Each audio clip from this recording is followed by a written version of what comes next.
Welcome to How to Save Your Marriage with Nicola Beer, a show full of tips and practical strategies to repair, rebuild, and strengthen your relationship. If you are currently stuck wondering if your marriage can be saved, or you know you want to save it but don't know how to go about changing it, this show is for you. And now here is your host, Nicola Beer, who specializes in a proven 10-step program to help couples increase their love, passion, and happiness in their marriage in 30 days or less, guaranteed.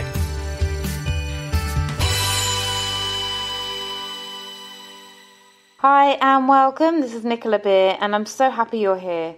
I'm going to be sharing with you in this episode 9 things to do when you feel like giving up on your marriage.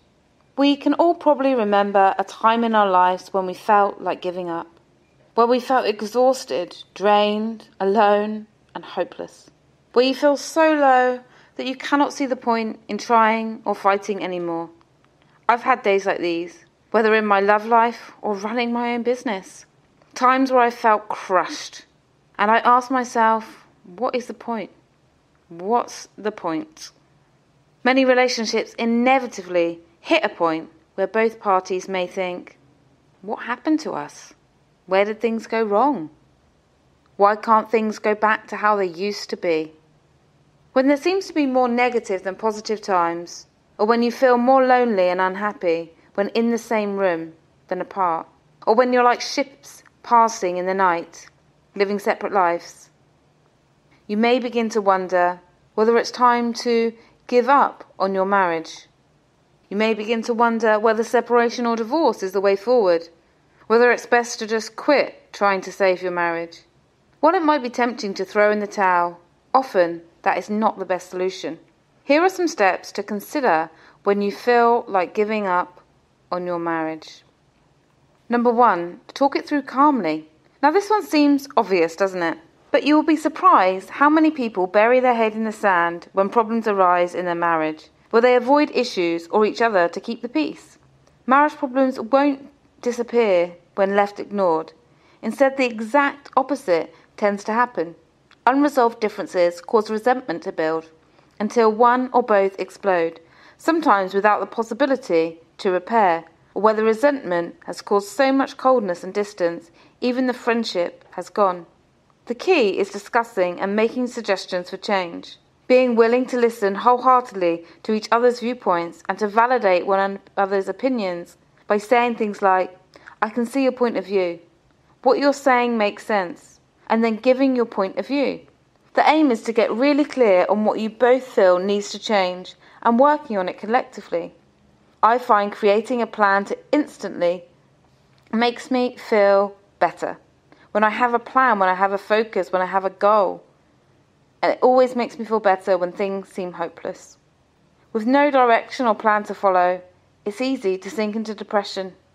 Couples need to create a plan of action to make things better if giving up on your marriage is a constant feeling. Strategy number 2 is consider some marriage support. If communication is difficult, or if you have no idea how to move forward, talk to a few couple counsellors and find a person that's a good fit with you. There is no shame in asking for help. It's actually a mark of maturity to realise that you want more for yourself and for your marriage than putting up with the status quo. Having a marriage counsellor to guide you can save you years of wasted time and energy simply hoping that things will get better on their own. Things rarely change for the better through time because resentment and negativity often breeds. Reputable marriage counsellors or marriage coaches will give a free consultation where you can see if you like their approach and method to saving relationships. Take advantage of this and ask questions before you commit. You may want to ask for their experience in helping couples to save their marriage, as well as whether they've seen an outline or a plan that is future focused. Many couples unfortunately find that paying to repeat all the past pains sends them backwards rather than forwards. If you keep having the same conversation time and time again, and it feels like you're going around and around in circles, with neither of you really hearing each other, that's when a good marriage or relationship specialist can support you, providing that they bring a different approach to the table than simply talking over the past marriage problems. If you're undecided about whether or not to save your relationship, to stay or leave, then individual counselling or coaching can also be an excellent choice. This is particularly useful if you're feeling overwhelmed with anxiety, stress, guilt, or anger, as such strong emotions are likely to cloud your judgment, and you always want to make decisions when you are free to really see things clearly, when the confusion is gone, when you have clarity. And one of the things that I do with a lot of people is I help them to get that clarity, help them to get out of confusion into knowing what to do next in their relationship. Number 3 is connect to why you fell in love with him or her. You fell in love for a reason. Is it worth giving up on this? To help you through the difficult times, it can be useful to remind ourselves of the person and qualities we fell in love with. My man is attentive, caring, supportive, the majority of the time, unless his workload or stress takes over. Then he naturally becomes preoccupied. I have a choice.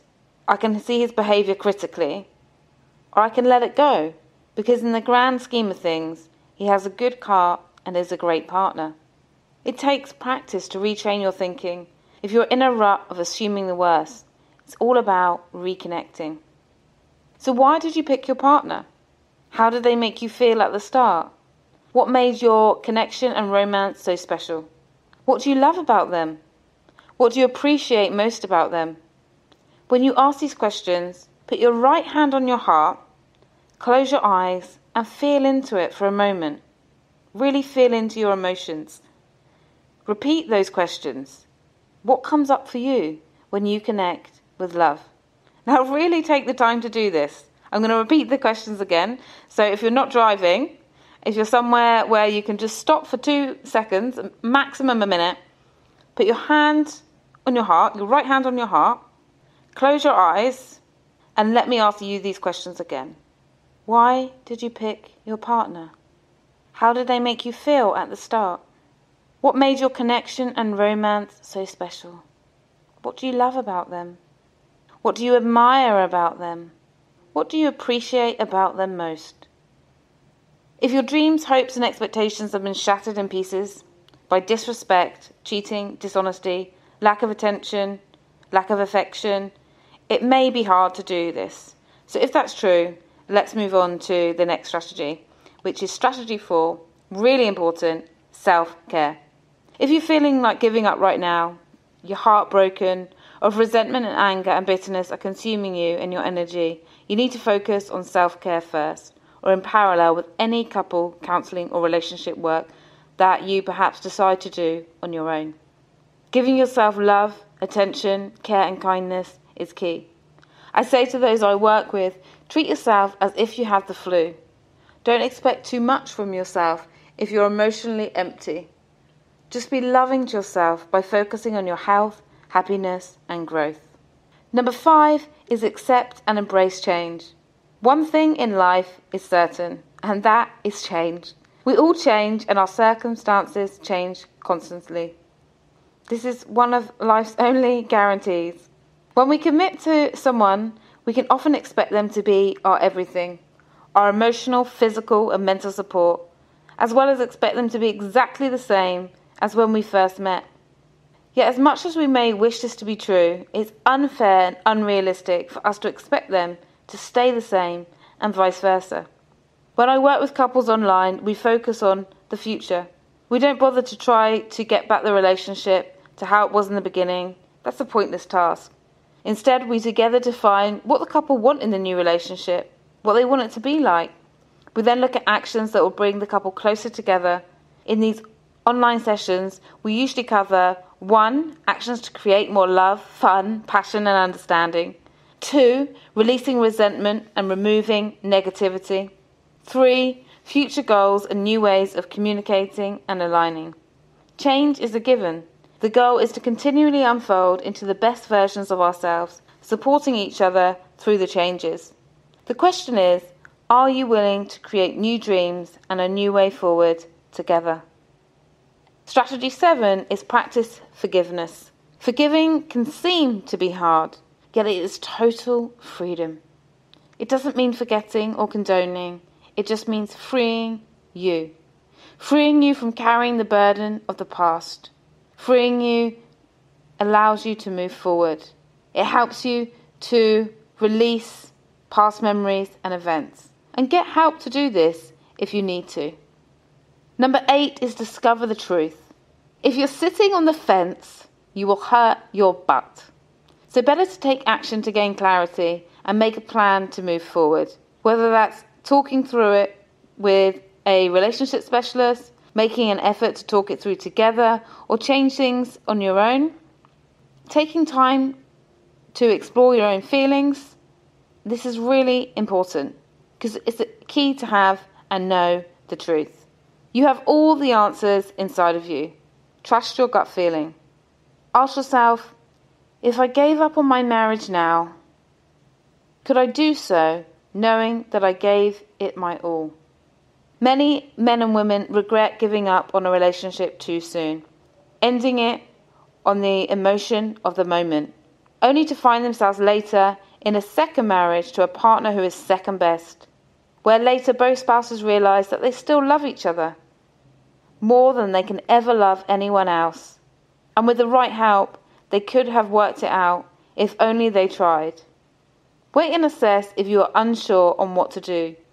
You don't need to know how it can work yet. First is the desire. And number 9 is give love. Give attention, appreciation, and affection. If you do want your relationship to work before you give up on your marriage, try the 3 A's. Attention, appreciation, and affection. They will bring you closer together. Give that and you will receive that. I hope this has been insightful and useful to you.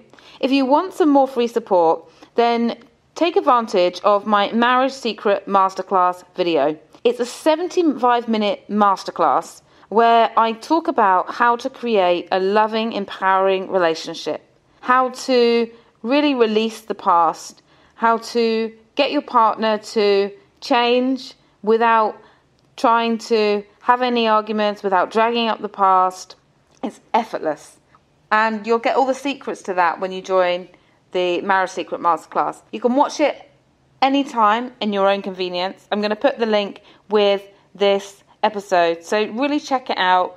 It's really, really powerful. And if you like this, then it's a 75-minute video of me giving my best secrets as a gift. It's saved thousands of relationships worldwide after watching this, and it has a 98% success rate in improving relationships. You will learn 3 simple secrets that will strengthen your relationship, even if you're the only one trying. You'll learn how to restore the intimate connection and revitalize your loving bond. So join me for that, and ideally join me again for another episode if you like the show. Thank you for listening. From my heart to yours, have a wonderful week ahead. Thank you for listening to How to Save Your Marriage with Nicola Beer.